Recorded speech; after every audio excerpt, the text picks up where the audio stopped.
उत्तराखंड में नहीं थम रहा भारी बारिश और बाढ़ का कहर। गौरीकुंड केदारनाथ मार्ग में लैंडस्लाइड के बाद अब तक फंसे हैं 1,500 से ज्यादा यात्री। गौरीकुंड केदारनाथ मार्ग से अब तक 6,980 लोगों को किया गया रेस्क्यू। करीब 150 लोगों से नहीं हो रहा संपर्क। हिमाचल प्रदेश के 3 जिलों में बादल फटने के बाद लापता 45 लोगों की तलाश जारी। अब तक 8 लोगों की मौत की पुष्टि। बादल फटने से तबाही की आई तस्वीरें सामने। मनाली चंडीगढ़ हाईवे बुरी तरह डैमेज। हिमाचल प्रदेश में व्यास पार्वती नदी का जलस्तर खतरे के निशान के पार पहुंचा। 150 से ज्यादा सड़क मार्ग पर डैमेज। हिमाचल प्रदेश के मंडी से पंडोह इलाके में बारिश के चलते 3 जगहों से बंद हुआ नेशनल हाईवे। मलबे और पत्थरों के हटाने का काम जारी। कोल्लू में बादल फटने की वजह से रेस्टोरेशन का काम जारी। कोल्लू मनाली राजमार्ग से सामने आई तस्वीर। शिमला के रामपुर समेज में बादल फटने के बाद रेस्क्यू ऑपरेशन जारी। सेना ने रेस्क्यू अभियान में तेजी के लिए बनाया अस्थायी ब्रिज। शिमला के रामपुर और आसपास के इलाकों में मरम्मत के काम में जुटी सेना। बादल फटने और भूस्खलन से कई सड़कें क्षतिग्रस्त। बादल फटने से प्रभावित समेज गांव के दौरे पर हिमाचल प्रदेश के सीएम सुखविंदर सिंह सुक्खू। इलाके में चल रही रात बचाव कार्य को लिया जायजा। मध्य प्रदेश के 5 जिलों में आज तेज बारिश का अलर्ट। रायसेन, सीहोर, राजगढ़, बैतूल और देवास में भारी बारिश की चेतावनी। मध्य प्रदेश के भोपाल, उज्जैन, छिंदवाड़ा, नीमच, मंदसौर और रतलाम जैसे शहरों में भारी बारिश का अलर्ट जारी। सीएम मोहन यादव ने प्रशासन को मुस्तैद रहने का दिया आदेश। रांची के कई इलाकों में भारी बारिश से बिगड़े हालात। सदर थाना इलाके के निचले इलाकों में फंसे 35 लोगों को एनडीआरएफ ने बचाया। भारी बारिश की वजह से कुछ इलाकों में घुटनों तक भरा पानी। लोगों का बाहर निकलना हुआ मुश्किल। रांची के कई इलाकों में बारिश की वजह से जल भराव, सड़क यातायात प्रभावित। बारिश का पानी घरों में घुसने की वजह से लोगों की परेशानी बढ़ी। लोग घरों में रहने को मजबूर। वलसाड के वापी में मूसलाधार बारिश हुई। तेज बारिश के चलते जगह जगह भरा पानी। लोगों की परेशानी बढ़ी। यूपी के वाराणसी में भारी बारिश के बाद बढ़ा गंगा नदी का जलस्तर। खतरे के देखते हुए घाटों पर कम हुई लोगों की आवाजाही। महाराष्ट्र के नवी मुंबई में तेज बारिश। मौसम बदलने से लोगों को मिली गर्मी से राहत। पश्चिम बंगाल के बोलपुर में कंकाली तला शक्तिपीठ मंदिर में जल जमाव। श्रद्धालुओं को करना पड़ रहा है परेशानियों का सामना। तेज बारिश के बाद कई इलाकों में हुआ जल भराव। आने जाने वाले लोगों को हो रही परेशानी। वायनाड भूस्खलन हादसे के चौथे दिन भी रेस्क्यू ऑपरेशन जारी। हादसे में हो चुकी है 200 से ज्यादा लोगों की मौत। वायनाड में वायुसेना की लैंडस्लाइड से प्रभावित इलाकों का किया एरियल सर्वे। लापता लोगों की तलाश में जुटी वायुसेना। अयोध्या रेप केस में सीएम योगी का एक्शन। पूरा कलंदर के थाना अध्यक्ष और भदरसा के चौकी इंचार्ज सस्पेंड। रेप कांड के मुख्य आरोपी और सपा नेता मोहित खान की संपत्तियों की जांच शुरू। राजस्व विभाग ने जमीन नपाई शुरू की। अयोध्या में नाबालिग से गैंगरेप मामले में पीड़िता से परिवार को मिली जान से मारने की धमकी। सपा नेता जय सिंह राणा नगर पंचायत भदरसा के चेयरमैन के खिलाफ दर्ज केस। मोहित खान के सवाल पर बचते दिखे अयोध्या सांसद अवधेश प्रसाद का फैजाबाद जाने पर ही कुछ बता पाऊंगा। बदले की भावना से ना कहूं कार्रवाई। अयोध्या रेप केस पर बोले सपा विधायक रविदास मल्होत्रा। सपा के बागी विधायक अभय सिंह का अखिलेश पर अटैक। कहा अयोध्या रेप कांड पर कुछ नहीं बोले अखिलेश। आशा किरण शेल्टर होम में 1 महीने से 14 मौत। दिल्ली सरकार ने मजिस्ट्रेट जांच के दिया आदेश। जांच में लापरवाही मिली तो होगी कड़ी कार्रवाई। दिल्ली की मंत्री आतुशी ने दिया भरोसा। शेल्टर होम में मौत का मामला गरमाया। एलजी के मुख्य सचिव को दिए गए जांच के आदेश। एनसीडब्ल्यू अध्यक्ष रेखा शर्मा ने शेल्टर होम का किया दौरा। कहा बड़े पैमाने पर लापरवाही, फंगस लगा खाना दे रहे। दिल्ली के आशा किरण आश्रय गृह में हुई मौतों का बीजेपी सांसद मनोज तिवारी बोले आम आदमी पार्टी की सरकार दिल्ली में कितनी जाने लेगी। निशाना साधते हुए बोले मनोज तिवारी आम आदमी पार्टी सरकार की ऐसे संवेदनहीनता की कल्पना दिल्ली ने नहीं की थी। पूरे मामले की गहन जांच की मांग की। दिल्ली कांग्रेस महिला कार्यकर्ताओं ने सरकार के खिलाफ किया विरोध प्रदर्शन। आशा किरण आश्रय गृह में हुई मौतों को लेकर नाराजगी। दिल्ली कांग्रेस महिला कार्यकर्ताओं ने दिल्ली के मंत्री आतुशी के इस्तीफे की मांग की। जमकर की नारेबाजी। मामले को छिपाना चाहती थी दिल्ली सरकार। बीजेपी प्रदेश अध्यक्ष वीरेंद्र सचदेवा का अटैक। स्वाति मालीवाल ने भी शेल्टर होम का निरीक्षण किया। दिल्ली सरकार पर साधा निशाना। कहा मंत्री एयर कंडीशन में बैठे हैं। कर्नाटक में मुडा और वाल्मीकि निगम घोटाले को लेकर बीजेपी और जेडीएस की पदयात्रा। बेंगलुरु से मैसूर तक 10 दिन चलेगी यात्रा। दिल्ली कोचिंग हादसे की सीबीआई जांच होगी। हाईकोर्ट ने दिया आदेश। दिल्ली हाईकोर्ट का सेंट्रल विजिलेंस कमेटी को निर्देश तय करें समय पर जांच पूरी हो। दिल्ली हाईकोर्ट ने एमसीडी को भी फटकार लगाई। अवैध अतिक्रमण को तुरंत हटाए। दिल्ली के ओल्ड राजेंद्र नगर में छात्रों ने मोमबत्ती जलाकर किया मौन विरोध प्रदर्शन। इंसाफ की कर रहे मांग। श्रीलंका की जेल से रिहा हुए 21 मछुआरे चेन्नई एयरपोर्ट पहुंचे। सीमा पार से मछली पकड़ने के आरोप में हुई थी गिरफ्तारी। असम राइफल्स की 2 बटालियन को भेजा जाएगा जम्मू। बटालियन में महिला जवान भी होंगी। जंगली इलाके का ऑपरेशंस के मुश्किल हालातों से निपटने के लिए होगी जवानों की तैनाती। बरेली में हिंदू लड़की के अगवा होने पर पुलिस पर एफआईआर न दर्ज करने पर आरोप। गुस्साए लोगों ने आरोपी सद्दाम के घर में तोड़फोड़ की। मौके पर पहुंची कई थानों की पुलिस।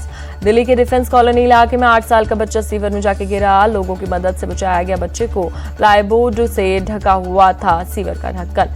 इंदौर के एक सरकारी स्कूल में मोबाइल फोन मिलने पर छात्राओं के कपड़े उतरवाकर तलाशी लेने और मारपीट का आरोप, पुलिस कर रही है मामले की जांच। नासिक में दिल दहला देने वाली घटना, बीच सड़क में युवक की लोहे की रॉड से पीट कर हत्या, सीसीटीवी फुटेज आया सामने, आरोपी की तलाश में जुटी पुलिस। कारगिल के कबाड़ी नाला इलाके में एक इमारत गिरी, कम से कम 5 लोग घायल, रेस्क्यू ऑपरेशन जारी। अयोध्या में 9 यात्रियों से भरी नाव सरयू नदी में डूबी, 8 लोगों को किया गया रेस्क्यू, एक शख्स की तलाश जारी। मुजफ्फरनगर में बाइक सवार 3 मंजिलों को कोचिंग सेंटर के बाहर छात्राओं के साथ छेड़छाड़ कर जान से मारने की धमकी दी, पुलिस ने एक्शन लेते हुए आरोपियों को गिरफ्तार किया, मोटरसाइकिल भी किया बरामद। घटना का सीसीटीवी सोशल मीडिया पर हुआ था वायरल। स्वतंत्र प्रभार राज्य मंत्री कपिल देव अग्रवाल ने संज्ञान लेते हुए एसएसपी से शिकायत कर तुरंत कार्रवाई करने की बात कही थी। मुरादाबाद में इमाम ने जनाजे की नमाज पढ़ाने के इनकार किया, मृतक पर बीजेपी समर्थक होने का आरोप लगाया, इमाम पर दर्ज हुआ मुकदमा। केरल में लैंडस्लाइड के बाद फॉरेस्ट डिपार्टमेंट ने बचाई 6 आदिवासियों की जान, सीएम पिनराई विजयन ने की वन विभाग से तारीफ। श्रीनगर के पंथा चौक बेस कैंप से अमरनाथ यात्रा के लिए एक और जत्था हुआ रवाना, बालटाल और पहलगाम से भी जत्था रवाना हुआ, 19 अगस्त तक चलेगी यात्रा।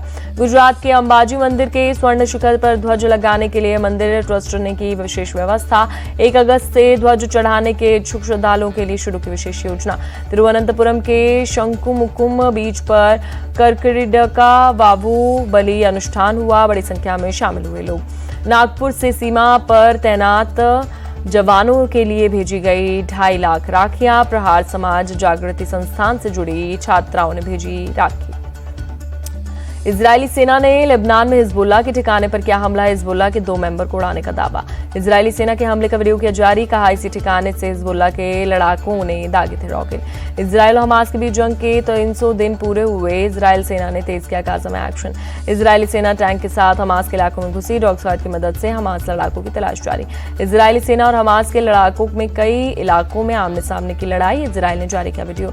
बांग्लादेश में शेख हसीना सरकार के खिलाफ विरोध प्रदर्शन, पिछले महीने हुए आंदोलन में मारे गए 200 लोगों के लिए इंसाफ की मांग। ढाका विश्वविद्यालय के पास प्रदर्शनकारी छात्रों और पुलिस के बीच हुई झड़प, पुलिस ने कई दागे आंसू गैस के गोले, छात्रों ने किया पथराव। फिलीपींस की राजधानी मनीला के चाइना टाउन में लगी भीषण आग, कम से कम 11 लोगों की मौत। चाइना टाउन की 5 मंजिला इमारत में लगी आग पर फायर ब्रिगेड की 14 गाड़ियों ने 2 घंटे मशक्कत के बाद पाया काबू, आग के कारणों की जांच जारी। दक्षिण पूर्वी चीन में चक्रवाती तूफान गैमी के बाद बारिश और बाढ़ का कहर, अब तक 30 से ज्यादा लोगों की मौत, 35 लापता। चीन के हुनान प्रांत में लैंडस्लाइड मचाई तबाही, 15 लोगों की मौत, कई मकान मिट्टी में दबकर हुए तबाह। भारत और श्रीलंका के बीच वनडे सीरीज का पहला मैच टाई, 3 मैचों की सीरीज का कल खेला जाएगा दूसरा मुकाबला। श्रीलंका ने पहले खेलते हुए भारत को 231 रनों का दिया लक्ष्य, भारत की टीम 230 रन बनाकर ऑल आउट। टीम इंडिया को मैच में आखिर में जीत के लिए 15 गेंदों में 1 रन बनाने की जरूरत थी। भारत ने अपने आखिरी दोनों विकेट 230 रन पर गंवा दिए। भारत की तरफ से कप्तान रोहित शर्मा ने सबसे अधिक 58 रनों की पारी खेली, अक्षर पटेल ने 33 और केएल राहुल ने 31 रनों की पारी खेली। रोहित शर्मा ने पारी के दौरान 3 छक्के लगाकर रचा इतिहास, कप्तान के तौर पर सबसे अधिक छक्के लगाने का बनाया रिकॉर्ड। रोहित शर्मा ने 234 छक्के लगाकर रियोन मॉर्गन का सबसे अधिक छक्के का रिकॉर्ड तोड़ा, मॉर्गन के नाम 233 छक्के। मैच ड्राई होने पर बोले भारतीय कप्तान रोहित शर्मा स्कोर हासिल करने लायक था, लेकिन आपको अच्छी बल्लेबाजी करनी पड़ती है। शिवम दुबे ने इंटरनेशनल क्रिकेट में लिया अपना पहला विकेट, कुशल मेंडिस को बनाया पहला शिकार। 2019 के बाद शिवम दुबे ने की वनडे में गेंदबाजी। भारत के पूर्व क्रिकेटर वीरेंद्र सहवाग ने टेस्ट क्रिकेट को लेकर दिया बयान, कहा T20 से आक्रामक टेस्ट खिलाड़ी आए तो मैच देखने आएंगे लोग। वेस्टइंडीज के तेज गेंदबाज केमर रोच की टेस्ट क्रिकेट में वापसी, साउथ अफ्रीका के साथ सीरीज के लिए टीम में शामिल। वेस्टइंडीज के पूर्व दिग्गज क्रिकेटर सर क्लाइव लॉयड ने आईसीसी से राजस्व वितरण मॉडल में सुधार की मांग की, कहा वेस्टइंडीज को उसका उचित हिस्सा मिले। ओलंपिक में मनु भाकर आज 25 मीटर स्पोर्ट्स पिस्टल इवेंट के फाइनल में लगाएंगे निशाना, क्वालिफिकेशन इवेंट में दूसरे स्थान पर रही। भारतीय शटलर लक्ष्य सेन का धमाकेदार प्रदर्शन, बैडमिंटन के सेमीफाइनल में पहुंचे लक्ष्य सेन ने रचा इतिहास। ओलंपिक में बैडमिंटन मेंस के सेमीफाइनल में पहली बार पहुंचा भारत, लक्ष्य सेन ने चीनी ताइपे के खिलाड़ी को कड़े मुकाबले में हराया। हॉकी मुकाबले में टीम इंडिया की ऑस्ट्रेलिया पर शानदार जीत, भारत ने मुकाबले को 3-2 से जीता। 52 साल बाद ओलंपिक में भारत ने ऑस्ट्रेलिया को हराया। ऑस्ट्रेलिया के खिलाफ कप्तान हरमनप्रीत ने 2 गोल किए, जीत के साथ पूल में टॉप 2 पर भारत ने फिनिश किया। भारत ने लीग स्टेज में जीते 3 मुकाबले। ओलंपिक में गोल्फ के तीसरे राउंड में पहुंचे शुभांकर शर्मा और गगनजीत, आज 12:30 बजे से होगा मुकाबला। मेंस के स्कीट क्वालिफिकेशन में भारतीय शूटर अनंतजीत सिंह नरूका 26वें नंबर पर, चौथे और 5वें राउंड में आज होगा मुकाबला। पेरिस ओलंपिक में महिलाओं की 5000 मीटर रेस में भारत की अंकिता बाहर, पारुल चौधरी भी फाइनल में नहीं बना सकी जगह। तीरंदाजी में कांस्य पदक के लिए खेल रहे भारतीय जोड़ी धीरज बोम्बदेवरा और अंकिता भगत पदक से चूके। अमेरिकी जोड़ी से हार का करना पड़ा सामना। 25 मीटर पिस्टल क्वालिफिकेशन राउंड में बाहर हुई भारतीय शूटर ईशा सिंह 9.683 के औसत के साथ 19 वर्षीय निशानेबाज टॉप 8 में जगह बनाने से चूकी। भारतीय row or Balraj Pawar final D में 5वें स्थान पर रहे। फाइनल में 7.02.37 में किया फिनिश। इसी के साथ भारत का रोइंग अभियान समाप्त हो गया। जूडो की women's 78 plus kilogram weight category में हारी तुलिका मान। भारतीय जूडो का राउंड ऑफ 32 से हारकर बाहर हो गई। पेरिस ओलंपिक में मिली हार के बाद छलका पीवी सिंधु का दल सोशल मीडिया पर लिखा, ओलंपिक का सफर शानदार रहा लेकिन हार को स्वीकार करने में समय लगेगा। 2 बार के ओलंपिक मेडलिस्ट ने लिखा, ये जीवन की सबसे मुश्किल हार में से एक थी लेकिन तीसरे ओलंपिक में देश का प्रतिनिधित्व करके गर्व महसूस हो रहा है। भारतीय शॉटपुट खिलाड़ी तेजिंदर पाल सिंह तूर का ओलंपिक में सफर समाप्त। फाइनल में जगह बनाने से चूके तेजिंदर पाल सिंह तूर ने पहले प्रयास में 18.05 मीटर थ्रो फेंका। पेरिस ओलंपिक में एक अजीबोगरीब घटना, अल्जीरिया की ट्रांसजेंडर बॉक्सर ने इटली की बॉक्सर की नाक तोड़ी। आईओसी पर खड़े हुए सवाल, राउंड 16 के मुकाबले में केवल 46 सेकंड में हुई खत्म फाइट। इटली की महिला बॉक्सर ने खेल से नाम वापस लिया। बोली, एक पंच लगने के बाद काफी दर्द हुआ, मैं बिना शर्मसार हुए इवेंट से बाहर होना चाहती हूँ। 11 अगस्त को होगी ओलंपिक की closing ceremony. Hollywood superstar Tom cruise हो सकते हैं शामिल। 2028 ओलंपिक के मेजबान लॉस एंजल्स को सौंपा जाएगा ओलंपिक का ध्वज।